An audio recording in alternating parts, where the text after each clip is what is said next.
Prezados alunos, boa noite. Vamos iniciar uma nova videoaula, falar sobre o Programa de Proteção Respiratória PPR, parte 7 da disciplina de Segurança do Trabalho 2.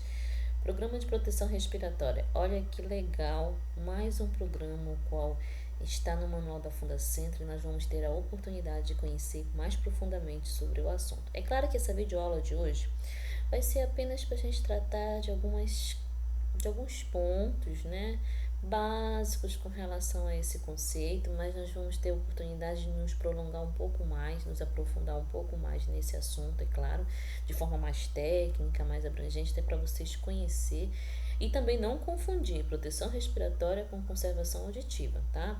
Programas de conservação auditiva, que são totalmente diferentes, mas também estão dentro das diretrizes do manual da Fundacentro, tá bom? Bem, conhecendo os riscos dos postos de trabalho. É importante o profissional de segurança se manter sempre muito informado.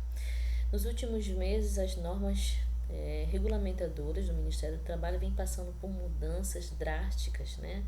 Ao qual o profissional de segurança, vocês, que daqui a pouco já estarão no mercado, para aqueles que ainda não têm experiência, né?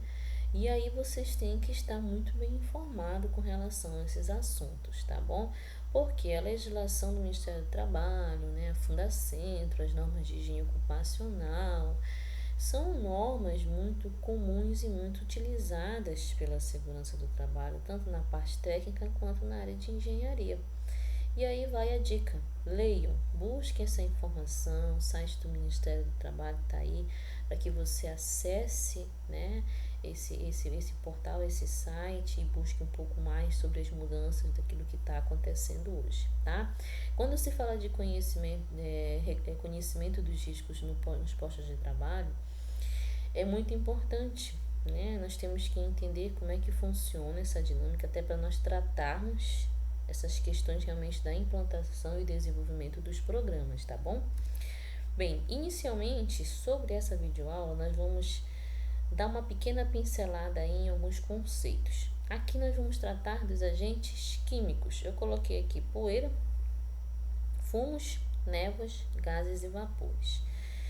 Características e os tipos que vamos encontrar, tá? No caso da poeira, eu coloquei o exemplo: minério, madeira, poeiras de grão, amianto, sílica e etc.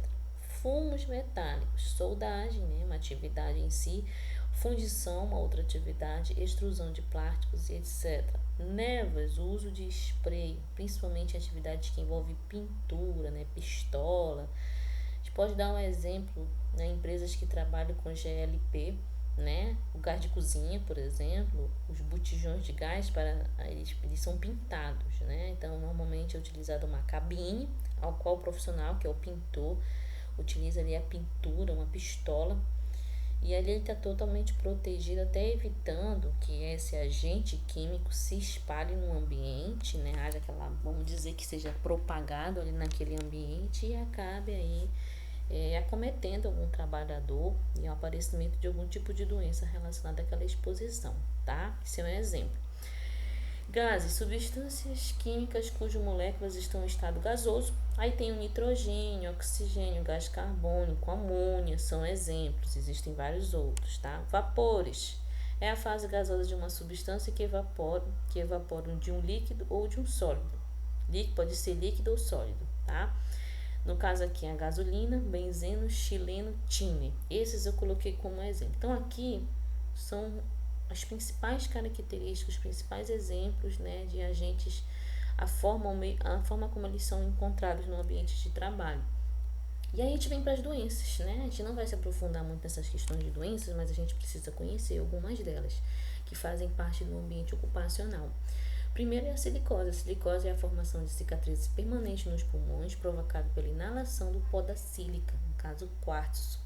A silicose é a mais antiga doença ocupacional conhecida. Ocorre em indivíduos que inalam pó da sílica durante muitos anos. A sílica é a principal constituinte da areia, tá? Então, assim, o cuidado, né? O cuidado é sempre muito importante, né? Então, esse aqui é um primeiro exemplo de doenças respiratórias. Outro exemplo de doença respiratória é o pulmão negro. É a doença pulmonar causada pelo depósito de pó de carvão nos pulmões. O pulmão negro é a consequência da aspiração de pó do carvão durante período prolongado. Eu coloquei até uma figurinha aqui para representar basicamente como é que fica o pulmão do indivíduo, né, que fica ali exposto, que fica ali fazendo a aspiração daquele pó dentro do ambiente. Outro exemplo, asma ocupacional. É um espasmo reversível das vias respiratórias causadas pela inalação de partículas ou de vapores existentes no ambiente de trabalho, que atuam como irritantes ou causam reação alérgica. Tem pessoas que são mais suscetíveis que outras, então elas podem sentir isso aqui de imediato, ali a presença do agente químico, né, daquele pó, daquela poeira. Muitas substâncias presentes no local de trabalho podem causar o tal de espasmo das vias aéreas, né? Então, assim, essa imagem é só para exemplificar basicamente como é que isso ocorre, né? Através das vias aéreas, que vai direto para o pulmão, né? Então, assim, no geral, as doenças ocupacionais, elas são um risco, né? E a gente, como profissionais generalistas, né, na área de segurança do trabalho, precisamos de entender um pouco, não precisamos aí temos profissionais que atuam diretamente nessa parte de saúde ocupacional, né? Que no caso é o médico, é os técnicos de enfermagem, os auxiliares, enfermeiros aí, ao qual toma conta dessa parte de medicina ocupacional, tá bom? Mas a gente também trabalha em conjunto com eles, né? E é importante conhecer um pouco mais sobre a questão das doenças. Como se proteger dos contaminantes, né? Então aqui, né? Uma das formas de proteger o trabalhador contra a inalação de contaminantes atmosféricos é através do uso de equipamento de proteção respiratória, EPR. Esses equipamentos, popularmente conhecidos como respiradores, máscaras, né? Mais comum, máscaras. São constituídos por uma peça de cobre, no mínimo a boca e o nariz, através do qual o ar chega à zona de respiratória do usuário, passando por um filtro ou sendo suprido por uma fonte de ar respirável. No geral, as máscaras, né, essas máscaras que elas são justamente para para esses agentes contaminantes, agentes químicos mais agressivos, elas possuem filtros. Cada um desses filtros são utilizados no ambiente de trabalho conforme o agente que ele vai estar manipulando. Por isso que é importante profissionais de segurança estarem atentos a que tipo de máscara ele vai utilizar, né? Qual é o modelo PF1, PF2, PF3, PPF3, quais são os modelos que realmente o trabalhador precisa fazer uso. Então, assim, existem vários modelos no mercado. Dentro da própria manual da Fundacentro, aí ele dá assim, uma esclarecida muito legal desse aspecto. Nós podemos falar sobre isso nas próximas videoaulas, mas no geral a gente vai se aprofundar sim, tá? Esse assunto aqui é só o básico para que nós consigamos iniciar o nosso entendimento com base nessa videoaula, tá bom? Bem, eu espero que vocês tenham gostado. A gente vai dar continuidade aí na próxima semana com mais alguma coisa relacionada a isso. A gente vai discutir esse assunto e as dúvidas que tiver podem me procurar no WhatsApp ou pelo portal Proesc, tá? No horário comercial de segunda a sexta-feira. Um forte abraço para vocês, se cuidem e até mais.